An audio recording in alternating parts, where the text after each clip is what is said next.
থেকে এক জ্যান্ত পিশাচ বের হয়ে আসছে, যা দেখে ছেলেটা খুবই ভয় পেয়ে যায়। আর তার পরিণতি এতটাই ভয়াবহ হয় যে তাকে দেখে মানুষেরা ভয় পেতে শুরু করে। আর এই সবকিছু শুরুটা হয়েছিল আজ থেকে 10 দিন আগে। কেটি এবং বেকা নামের দুই বান্ধবী সেদিন তার ঘরে বসে টিভি দেখছিল।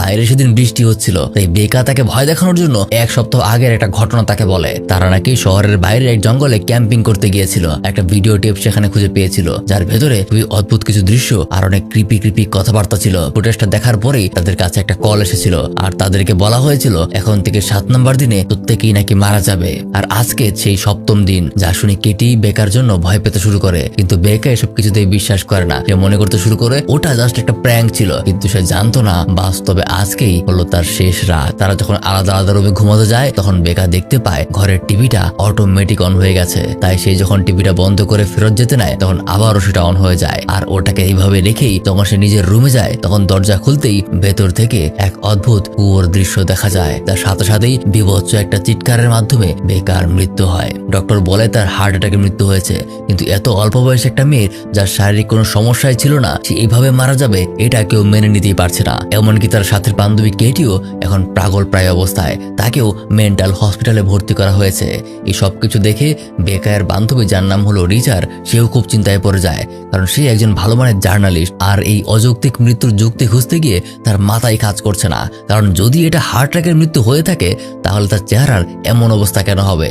তাই এই বিষয়টা নিয়ে সে ইনভেস্টিগেশন শুরু করে। রিচার তার বান্ধবীদের সাথে কথা বলে জানতে পারে আজ থেকে 7 দিন আগে নাকি তারা একটা জঙ্গলে ক্যাম্পিং করতে গিয়েছিল, আর যারা সেখানে গিয়েছিল তাদের প্রত্যেকেই এই ঘটনায় মারা গেছে, যে বিষয়টা থেকে আরো ভাবিয়ে তোলে। তাই সেও একই জঙ্গলে বিষয়টার খোঁজ করতে যায়। ওখানকার দায়িত্বরত এমপ্লয়ির সাথে কথা বলে সে নিজের থাকার জন্য একটা রুম বুক করে, যেটাই তার সেই বন্ধুরা একসাথে ছিল। লোকটার সাথে কথা বলে সে জানতে পারে এখান থেকে যাওয়ার সময় নাকি তারা একটা টেপ রেকর্ডার ফেলে গেছে।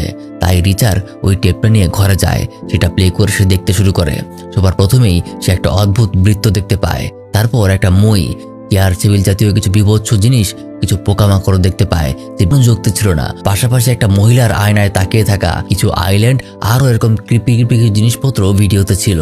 আর তার কিছুক্ষণের মধ্যেই এখানে তার কাছে একটা ফোন কল চলে আসে। অপর প্রান্ত থেকে কেউ একজন বলছে যে আর মাত্র 7 দিন, কিন্তু রিচার এসবের কিছুই বুঝতে পারে না। আর ফাইনালি একদম লাস্টে সেখানে একটা কুয়া দেখানো হয়, তবে সে কোনো কিছুর অর্থই এখন পর্যন্ত বুঝতে পারছে না। তাই পরদিন এই বিষয়টা নিয়ে সে তার হাজবেন্ড নোয়ার সাথে দেখা করে। অবশ্য তারা দুজনেই এখন পারিবারিক জটিলতার কারণে দুজন আলাদা আলাদা থাকে, কিন্তু কাজের ক্ষেত্রে দুজনে একসাথেই কাজ করতে হয়। রিচার তাকে গতকালকে সমস্ত বিষয় খুলে বলে, আর ভিডিও টেপটাও তার হাতে দেয়। আরো জানায় যে সে নাকি বেকার বান্ধবীদের সাথে একটা গ্রুপ ফটো দেখেছে, যার চেহারাগুলো খুবই অদ্ভুত দেখাচ্ছে। আর প্রত্যেকেই সেই রাতের 7 দিনের মাথায় কোনো না কোনো কারণে মারা যাচ্ছে। আর এই সমস্ত কিছু বিষয় জেনে নোয়া এবার সেই ভিডিওটা দেখতে যায়। প্রথম রিচার তাকে ভিডিওটা দেখতে নিষেধ করে, কারণ ভিডিওটা দেখার পর তার কাছে একটা ওয়ার্নিং এসেছে। আর সেই 4 জন বন্ধুও একই ভিডিও দেখছিল, আর তার 7 দিনের মাথায় ওরা মারা গেছে। কিন্তু পরে আবার বিষয়টাকে সে ইগনোর করে, কারণ তাকে ইনভেস্টিগেশন করতেই হবে। আর তার এই সকল বিষয়ে বিশ্বাস করাটা বোকামি হবে, যার আসলে কোনো যুক্তি নেই। নোয়া সেখানে একই ভিডিও দেখে, আর তার সাথে সাথে তার কাছেও একই রকম ফোন কল চলে আসে, কিন্তু রিচার এই কলটা তাকে ধরতে দেয় না। এরপর সে ভিডিও টেপটাকে আরো গুরুত্ব দিয়ে দেখতে শুরু করে। সবার প্রথমে রিচার একটা কপি তৈরি করে, আর তার মধ্যে এই ফুটেজের ছবি প্রিন্ট করে বের করে, আর টেপটা নিয়ে সে মালিকের সন্ধান শুরু করে। কিন্তু কোনোভাবেই এই টেপের পরিচয় ট্রেস করা যাচ্ছিল না, কারণ এই টেপের কোনো কন্ট্রোল রেকর্ডেই ছিল না। তবে সেদিন রাস্তা দিয়ে বাড়ি ফেরার সময় রাস্তার মাঝে সে একটা মই দেখতে পায়, যেটা মেটাফরিক্যালি তাকে সেই টেপের মধ্যে থাকা মইটার কথা মনে করে দিচ্ছিল। এই ঘটনার পর এই কেটির সাথেও দেখা করতে যায়। সে বর্তমানে পুরোপুরি পাগল হয়ে গেছে, তাই রিচার তেমন কোনো লাভ হয় না। কিন্তু কেটি তাকে বলে দেয় যে আর মাত্র 5 দিন, অর্থাৎ যেহেতু 2 দিন পার হয়ে গেছে, আগামী 5 দিনের মাথায় রিচার মৃত্যুও ঠিক একই রকম ভাবে হবে। এরপর সে নিজের ইনভেস্টিগেশন আরো বাড়িয়ে দেয়।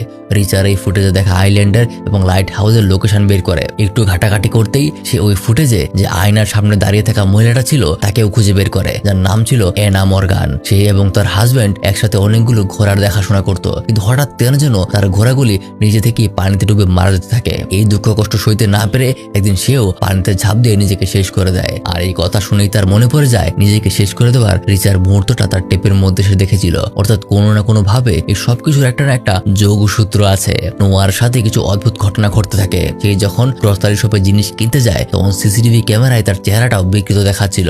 আর এইদিকে হঠাৎ রিচার গলার ভেতরে কিছু একটা আটকে থাকার অনুভব সে করতে শুরু করে। গলার ভেতরে হাত দিতেই সেখান থেকে লম্বা সুতার মতো কিছু একটা বের হয়ে আসে।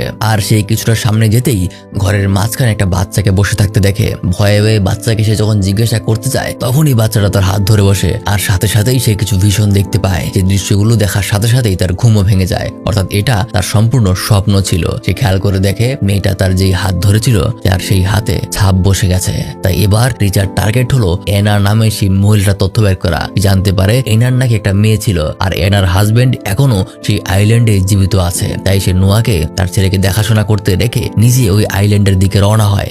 সেখানে পৌঁছে তার সাথে মিস্টার মর্গানের দেখা হয়, কিন্তু তিনি তার স্ত্রী এনার সম্পর্কে অথবা তার মেয়ে সম্পর্কে তেমন কোনো কিছু বলতে চাইছে না। উল্টো রিচারকে বাইরে থেকে বের করে দেয়। আর ভালো মতো খেয়াল করতে রিচার বোঝে যায় সেই ভিডিও ফুটেজে থাকা বাড়িটা আর এই বাড়িটা একদম একই। এমনকি সে ভেতরে যে আয়নাটা ছেকেছে সেটাও ফুটেজে ছিল। তাই এবার রিচার সেই সাইকিয়াট্রিস্টের সাথে দেখা করতে যায়। তিনি এক সময় এনার ফ্যামিলি ডাক্তার ছিলেন। তিনি জানায় এনা খুবই স্বাভাবিক একটা মেয়ে ছিল, তবে বিয়ের পর একটা সমস্যা তাদের সামনে আসে, যেটা হলো এনা কোনোদিন মা হতে পারবে না। নোয়া বারবার রিচার সাথে যোগাযোগ করার চেষ্টা করছিল, কিন্তু আবহাওয়া খারাপ থাকার কারণে নেটওয়ার্ক পাচ্ছিল না। তাই এবার সে নিজেই ওই আইল্যান্ডে যাওয়ার সিদ্ধান্ত নেয়। এদিকে রিচার সবকিছু জানার পর লুকিয়ে লুকিয়ে আবারও মিস্টার মর্গানের বাড়িতে ঢুকে পড়ে। আর কিছুটা খোঁজাখুঁজি করার পরেই সে এনার রুমের ভেতরে একটা টেপ খুঁজে পায়, যেটা প্লে করতেই ফুটেজে সামারাকে দেখা যায়। খুবই অদ্ভুত একটা মেয়ে ছিল, আর তাকে সুস্থ করার জন্য একদম শুরু থেকেই তাকে খুব নজরদারির মধ্যে রাখা হতো, না হলে সে পাগলের মতো আচরণ করতো আর মানুষের ক্ষতি করতো।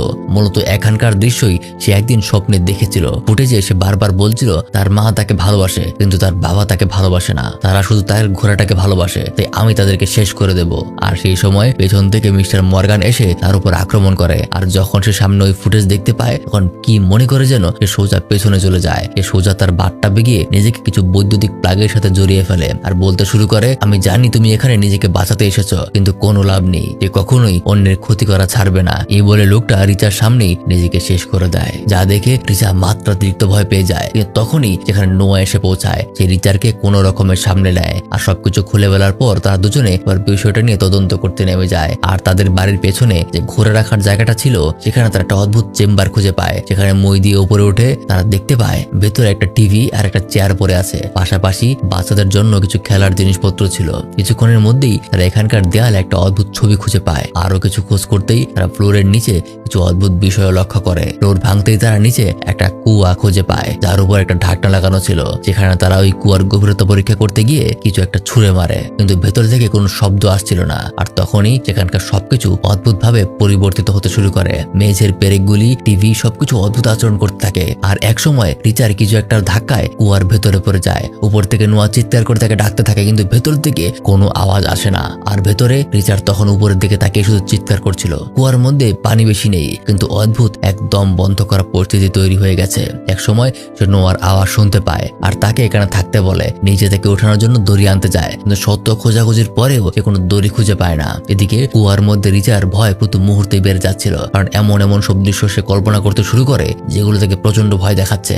এক সময় সামারা নামের মেয়েটার কিছু অতীতের দৃশ্য সে দেখতে পায়। সামারা যখন এই কুয়ার সামনে দাঁড়িয়েছিল তখন তার মা পেছন থেকে একটা পলিথিন দিয়ে সে তার মুখ বেঁধে ফেলে আর তাকে ধাক্কা দিয়ে এই কুয়ার ভেতরে ফেলে দেয়। ভেতরে কিছুক্ষণের মধ্যেই সামারার জ্ঞান ফিরে আসে, কিন্তু ততক্ষণে উপরে ঢাকনা লাগানো হয়ে গেছে। এই 7 দিন পর্যন্ত সে ওই কুয়ার মধ্যে জীবিত ছিল। আর এই কল্পনা শেষ হতেই রিচার পানির মধ্যে থেকে কিছু চুল ভেসে উঠতে দেখে। নিচে হাত দিতেই উঠে আসে সামারার ডেড বডি। বিষয়গুলিতে সে খুবই ভয় পেয়ে যায় ঠিকই, কিন্তু একটু আগে যে ভিশনগুলো সে দেখলো এগুলো দেখার পর সামারার প্রতি তার একটা সিম্পেথি কাজ করে। আর কিছুক্ষণের মধ্যেই উপর থেকে আলো আসতে শুরু করে, কারণ নোয়া সেখানে দড়ি নিয়ে পৌঁছে গেছে। আর ভেতরে একটু আলো ঢুকতেই তার হাতে থাকা ডেড বডিটা একটা কঙ্কালে পরিণত হয়, অর্থাৎ এটাই সামারার আসল বডি। পরবর্তীতে রিচার এই বিষয়গুলো পুলিশের কাছে খুলে পড়ে আর সামারার বডিটাকেও তাদের রিচুয়াল অনুযায়ী দাফন কাফন করে। ফাইনালি আজকে 7 নম্বর দিন পার হয়ে যাচ্ছে, কিন্তু তার এখনো কিছু হয়নি। অর্থাৎ অভিশপ্ত এই আত্মার শুধু একটাই ইচ্ছে ছিল, যেটা হলো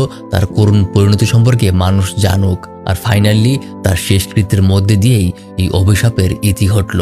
সাথে সাথে আমাদের